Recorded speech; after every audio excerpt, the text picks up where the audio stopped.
அனைவருக்கும் வணக்கம். இன்னைக்கான இந்த வீடியோவில் உங்கள் பூஜை அறையில் இந்த பொருள் கட்டாயம் இருந்தால் போதும், வீட்டில் தெய்வ கடாட்சம் அதிகரித்து கொண்டே இருக்கும். எந்த பொருள் பூஜை அறையில் இருக்கணும் அப்படின்றத பற்றி பார்க்கலாம்.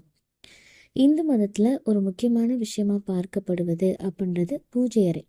பூஜை அறைக்கு அதிகப்படியான முக்கியத்துவத்தை நம்ம கொடுப்போம். அதனால தான் வாஸ்து சாஸ்திரத்துப்படி பூஜை அறை இந்த இடத்துல தான் இருக்கணும், பூஜை அறையில் இந்தந்த படங்கள் தான் இருக்கணும் அப்படின்னு நிறைய விஷயங்கள் நம்ம சொல்லப்படுது.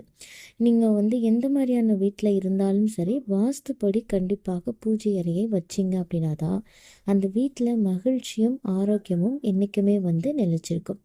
அந்த வகையில் வீட்டுடைய பூஜை அறை, அதாவது இந்த ஈசானிய மூலை அப்படின்னு சொல்லுவாங்க, வடகிழக்கு திசை, அந்த இடத்துல தாங்க இருக்கணும். இந்த 2 திசைகளுமே பிராணவாயு அப்படின்றது அதிகமாக கிடைக்கும் அப்படின்னு சயின்டிஃபிக்காகவே சொல்லியிருக்காங்க.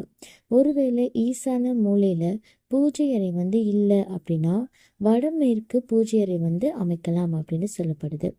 ஆனால் எக்காரணம் கொண்டும் பூஜை அறைக்கு பக்கத்தில் குளியலறை, கழிவறை இதெல்லாமே இல்லாத மாதிரி பார்த்துக்கோங்க. அதே மாதிரி சுவாமி படங்கள் எப்போவுமே கிழக்கு நோக்கி இருக்கிற மாதிரி அமைக்கணும். பூஜை அறையுடைய வாசல் எந்த பக்கம் வேணாலும் இருக்கலாம், ஆனால் சுவாமி படங்கள் வடக்கு திசை இல்லைன்னா கிழக்கு திசை இதை நோக்கி மட்டும்தாங்க இருக்கணும் அப்படின்னு வாஸ்து ரீதியாக சொல்லப்படுது. ஈசானிய மூலையில் பூஜை அறை இருக்கிறப்போ அந்த வீசக்கூடிய காற்றுல சாம்பிராணியோடைய நீங்கள் ஏற்றக்கூடிய அந்த சாம்பிராணி இருக்குது பார்த்தீங்களா, அதோடைய மனம் வீடு முழுவதுமே பரவி தெய்வ கடாட்சத்தை அது அதிகரிக்கும். அதே மாதிரி நீங்கள் எந்த அளவுக்கு உங்கள் பூஜை அறையை நல்லா பராமரிக்கிறீங்களோ அந்த அளவுக்கு வீட்டில் சுபிக்ஷம் கிடைக்கும் அப்படின்னு பெரியவங்க சொல்கிறாங்க. நீங்கள் பூஜை அறைக்குள்ளே எந்த இஷ்ட தெய்வத்தையும் வச்சுக்கலாம், குலதெய்வத்துடைய படத்தை கண்டிப்பாக வச்சுக்கோங்க. ஆனால் முக்கியமாக முன்னோர்களுடைய படங்களை பூஜை அறையில் வைக்கக்கூடாது அப்படின்னு சொல்லப்படுது. அதே மாதிரி நம்ம பயன்படுத்தக்கூடிய பொருட்கள்லையுமே பார்த்திங்கன்னா இரும்பு சம்மந்தப்பட்ட பொருட்களை பூஜை அறையில் பயன்படுத்தாதீங்க. இரும்பு அப்படின்னாலே அது யமனுக்கு உரியது.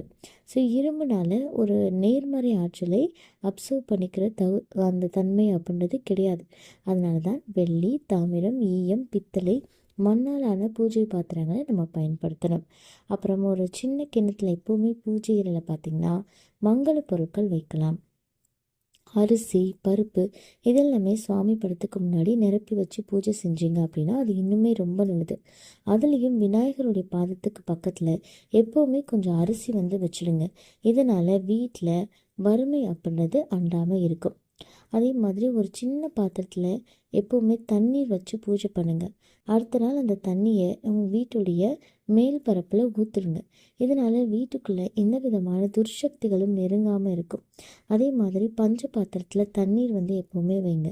அதில் துளசி இலைகள் இல்லை ஏதாவது ஒரு பூ போட்டு வைங்க.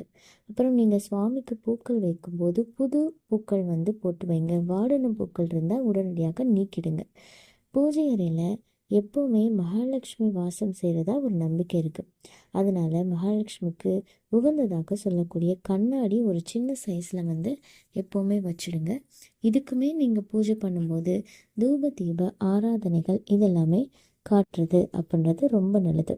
அதே மாதிரி அகல் விளக்கு, ஊதுபத்தி வைக்கிற ஸ்டாண்டு இது எல்லாமே உங்களுடைய வலது பக்கமாக இருக்கணும். பூஜை பண்ணுறவங்களுக்கு வலது பக்கமாக நீங்கள் வைக்கணும்.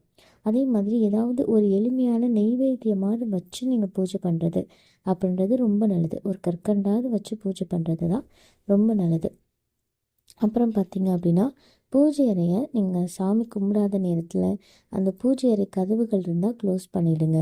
இல்லை அப்படின்னா ஒரு ஸ்க்ரீனாவது போட்டு மறைச்சி வச்சுடுங்க. பூஜை அறையில் தேவையில்லாத பொருட்களை வைக்கக்கூடாது. அதே மாதிரி பூஜை அறை ரொம்ப இருட்டாகவும் வைக்கக்கூடாது. ஸோ இந்த மாதிரிலாம் செய்யும்போது உங்கள் வீட்டில் தெய்வ கடாட்சம் அதிகரிக்கும். இந்த தகவல் உங்களுக்கு பயனுள்ளதாக இருக்குது அப்படின்னா மறக்காமல் உங்கள் நண்பர்கள் கூட பகிர்ந்துக்கோங்க. மேலும் இது போன்ற ஆன்மீக தகவல்களுக்கு என்னோடய சேனலை நீங்கள் சப்ஸ்கிரைப் பண்ணிவிட்டு பக்கத்தில் இருக்கக்கூடிய பெல் ஐக்கானையும் ப்ரெஸ் பண்ணிக்கோங்க. நன்றி.